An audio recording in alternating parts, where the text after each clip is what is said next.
In Job chapter 38, the discourse takes a significant turn as God himself enters the conversation. He speaks from the whirlwind, addressing Job and challenging him to answer a series of questions that highlight the divine perspective on creation and the limits of human understanding. God's questions encompass a wide range of topics, from the formation of the earth and the seas to the behavior of wild animals and celestial bodies.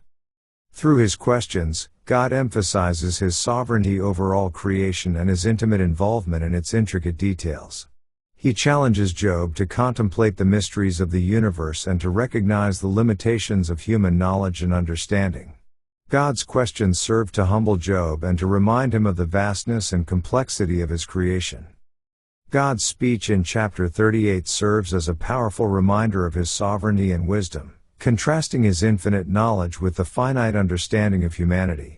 He emphasizes the importance of humility and reverence in the face of his greatness, inviting Job to acknowledge his sovereignty and submit to his will.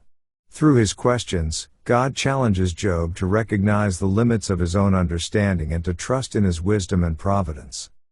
God's presence in the whirlwind serves as a dramatic and awe-inspiring manifestation of his power and majesty. His questions invite Job to contemplate the wonders of creation and to recognize the insignificance of human beings in comparison to his divine majesty. Through his speech, God asserts his sovereignty over all creation and invites Job to trust in his wisdom and providence, even in the midst of suffering and uncertainty. Let's now read Job chapter 38. Then the Lord answered Job out of the whirlwind, and said, Who is this that darkeneth counsel by words without knowledge? Gird up now thy loins like a man, for I will demand of thee, and answer thou me. Where wast thou when I laid the foundations of the earth? Declare, if thou hast understanding. Who hath laid the measures thereof, if thou knowest? Or who hath stretched the line upon it? Whereupon are the foundations thereof fastened? Or who laid the cornerstone thereof? When the morning stars sang together, and all the sons of God shouted for joy. Or who shut up the sea with doors, when it brake forth, as if it had issued out of the womb? When I made the cloud the garment thereof, and thick darkness a swaddling band for it.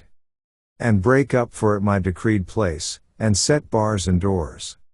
And said, Hitherto shalt thou come, but no further, and here shall thy proud waves be stayed?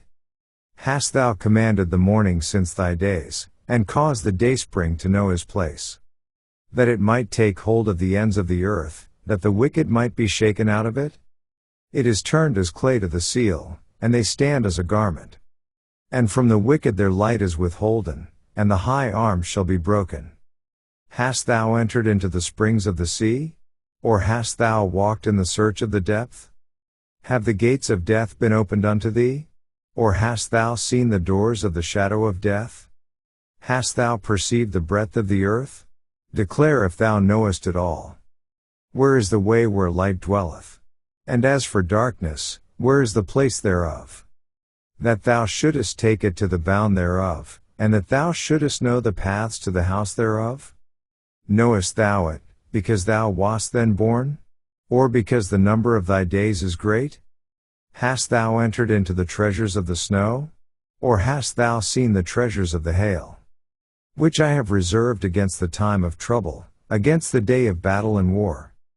By what way is the light parted, which scattereth the east wind upon the earth?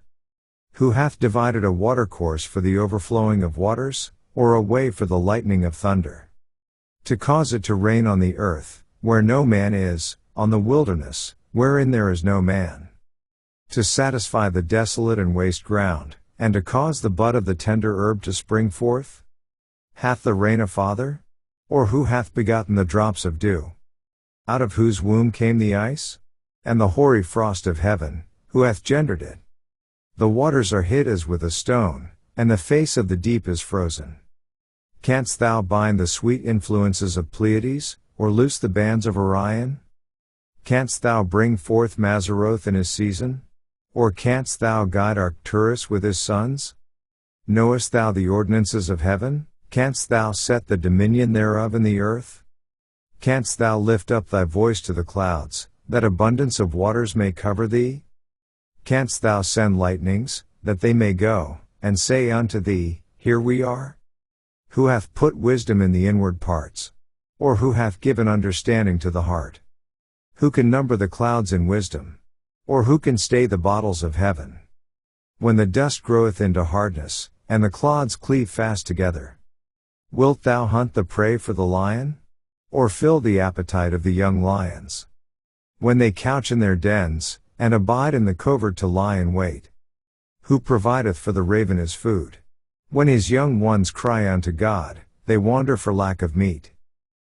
This ends our reading of Job chapter 38.